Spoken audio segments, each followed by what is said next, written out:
Franchement, j'en peux plus de voir des solopreneurs et des coachs galérer avec des stratégies marketing qui datent de 2020. Dans cette vidéo, je vais pas te parler des tendances bateaux qui vont durer 3-4 mois, mais plutôt de changements profonds dans notre manière de faire du marketing et aussi dans la manière de consommer. Ce qui me fatigue le plus en ce moment dans l'univers du marketing digital, c'est cette tendance du fake it till you make it. On n'en peut plus des photoshoots dans les apparts de luxe à Dubaï, les gens en ont marre du marketing aseptisé et ce qu'ils veulent voir aujourd'hui, c'est la personne derrière la marque avec ses imperfections et ses moments de doute. En fait, on en revient à la base de ce qui fait de nous des humains, des connexions authentiques et sincères. Récemment, j'ai vu des personnes exploser sur les réseaux sociaux avec des formats comme le build-in public, les vlogs et les behind the scenes qui montrent l'arrière du décor et surtout comment ces personnes vivent concrètement leur quotidien. Se montrer transparent et vulnérable, c'est la clé pour que les gens puissent vraiment adhérer à nos valeurs et au message qu'on porte à travers notre projet. Et il y a notamment 3 choses assez simples que tu peux mettre en place dans ton activité pour intégrer cette tendance. Tu peux partager les coulisses de ton activité, raconter tes propres histoires d'échecs et ce que tu en as appris, et créer du contenu qui montre ta personnalité, tes opinions et ta vision. Pas besoin d'étaler ta vie privée sur les réseaux sociaux si c'est pas ton truc, mais n'hésite pas à incarner ta vision et à prendre position par rapport aux différents sujets liés à ton domaine d'activité.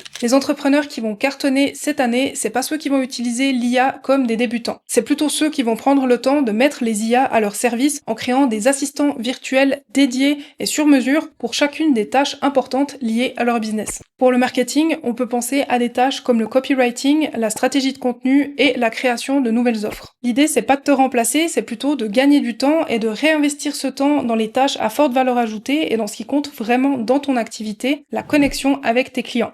Laisse un like sur cette vidéo et commente Burnout si toi aussi t'as déjà ressenti la pression de devoir être partout sur les réseaux sociaux. Vraiment fais-le s'il te plaît parce que j'ai besoin de savoir que je suis pas la seule. Le truc c'est qu'à force d'avoir accès tout le temps à une flopée de contenu, les gens se retrouvent noyés sous une avalanche d'informations. Et la conséquence de tout ça, c'est qu'on voit de plus en plus de personnes essayer de s'éloigner des écrans et qu'on voit même de nouvelles tendances émerger, comme par exemple la tendance digital detox. Dans ce contexte, les entrepreneurs qui vont cartonner, c'est ceux qui vont oser faire moins. Oui, t'as bien entendu, moins de posts, moins d'emails, moins de stories et moins de contenu de manière générale. Mais attention, je parle pas de disparaître, je parle de créer du contenu avec intention. Il y a un truc fondamental dont il faut que tu te souviennes, c'est qu'on est entrepreneur et pas influenceur. On est là pour répondre aux problématiques de notre client idéal et lui offrir les meilleures solutions possibles. Et ça veut dire que nos revenus sont surtout corrélés à la valeur qu'on apporte et pas tellement au nombre de vues et de likes qu'on a sous nos posts. Donc au lieu de poster 3 fois par jour sur 4 réseaux sociaux différents, voilà ce que tu peux faire.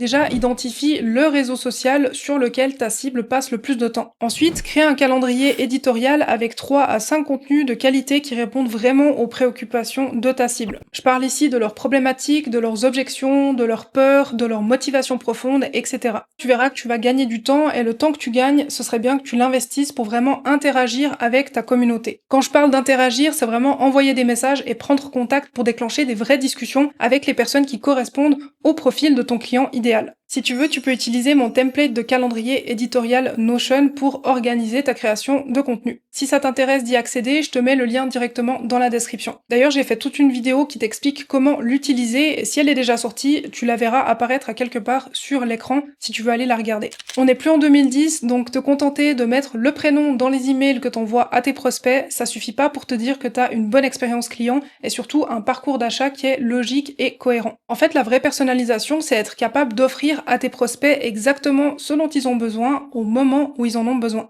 Prenons l'exemple de Julie, coach en développement personnel. Au lieu d'envoyer les mêmes campagnes d'emailing à toute sa liste email, elle a créé des parcours différents pour chacune de ses cibles en mettant à disposition plusieurs lignes magnets avec des formulaires d'opt-in dédiés. Avec cette segmentation, elle va pouvoir promouvoir ses offres exactement aux bonnes personnes et s'assurer qu'elles ont de l'intérêt pour le domaine ou le problème que ça va résoudre. Pour mettre ça en place dans ton business, commence par utiliser un outil d'email marketing qui te permet de faire de la segmentation, comme par exemple MailerLite ou Kit.com. Je te conseille aussi de sonder régulièrement ton audience pour savoir où ils en sont dans leur parcours d'achat et dans leur phase de prise de conscience par rapport à leurs problématiques. Et ce que tu peux faire aussi, c'est créer un quiz que tu vas mettre assez rapidement, assez au début en fait dans ton parcours d'achat et qui va te permettre de vraiment bien qualifier tes prospects et savoir exactement ce dont ils ont besoin au moment où ils découvrent tes offres et ton existence sur internet. Si tu penses qu'à l'avenir tout va se passer derrière un écran, surprise, c'est tout l'inverse. Ce qu'ils veulent aujourd'hui les gens, c'est du tangible et une vibe en mode je te serre la main en vrai. Et là, je te vois déjà paniquer. Pas de stress, tu vas pouvoir continuer de développer ton activité sur le digital si tu apprends à créer des expériences en ligne qui génèrent des émotions chez ton public cible. Là, j'ai 2 plans d'action pour toi en fonction de là où tu te situes, avec l'envie ou non de passer sur quelque chose d'un peu plus physique avec ton activité. Si tu as envie de profiter de cette tendance pour faire rentrer plus de physique dans ton business, tu peux organiser des meet-ups réguliers avec ta communauté et tu peux aussi créer des journées VIP en présentiel pour tes clients les plus fidèles. Et si t'es vraiment pas fan du présentiel, tu peux aussi créer des expériences engageantes avec tes produits digitaux. Par exemple, tu peux envoyer des box surprises à tes clients, organiser des sessions de coaching en petits groupes en visio et créer des challenges qui poussent tes clients à mettre en pratique tes conseils. Parlons d'une tendance qui va faire du bruit cette année, le marketing audio. Oui, j'attends au moins un like de ta part sur cette vidéo pour cette blague. Aujourd'hui, les gens ont envie d'avoir du contenu qu'ils peuvent consommer pendant leur jogging, leur trajet en voiture et en faisant leurs tâches quotidiennes. Tu l'auras compris, avec cette tendance, c'est le podcast qui est mis à l'honneur. Créer du contenu facile à consommer au format audio, ça va te permettre d'entrer dans le quotidien de ton audience et du coup de créer une connexion profonde avec elle. En revanche, si tu décides de te lancer avec le podcast, je te conseille de directement passer aussi sur du podcast vidéo et de pouvoir vraiment avoir ces 2 formats côte à côte. Parce qu'aujourd'hui, les podcasts, c'est devenu quand même un peu concurrentiel et c'est de plus en plus difficile quand tu lances ton podcast de vraiment avoir un certain nombre d'écoutes mensuelles. Et si tu passes par exemple par YouTube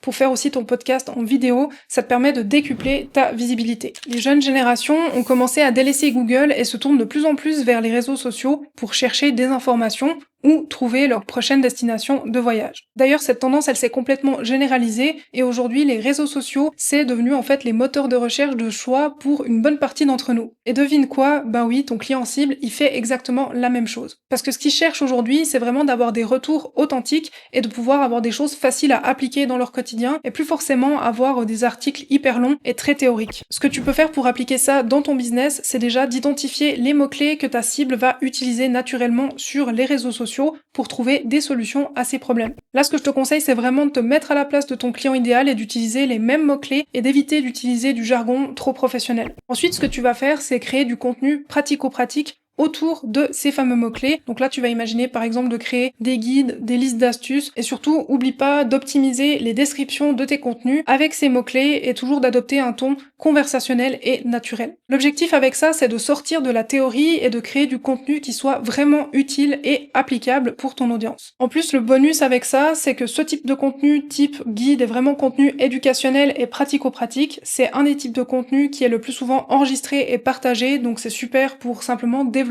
ta présence sur les réseaux sociaux. Et ce qu'on peut voir, c'est que toutes ces tendances, elles ont un point commun. Elles remettent l'humain au centre de ta stratégie marketing. Mais il y a bien une chose qui est pas prête de changer, la force des réseaux sociaux pour développer ton business en ligne. Peut-être qu'à ce stade, tu sens que t'as pas vraiment les résultats que tu veux avec tes réseaux sociaux et que ça te dirait bien de prendre un nouveau départ. Alors dans la prochaine vidéo, je t'explique comment réussir avec les réseaux sociaux quand on est coach ou solopreneur. Si cette vidéo est déjà publiée au moment où je te parle, tu pourras cliquer dessus pour aller la regarder directement. Et si c'est pas le cas, oublie pas de t'abonner et d'activer la cloche des notifications pour savoir quand elle sera disponible. En tout cas, si t'as la moindre question sur ces tendances, n'hésite pas à la laisser en commentaire, je te réponds avec plaisir, et sinon je te dis à bientôt.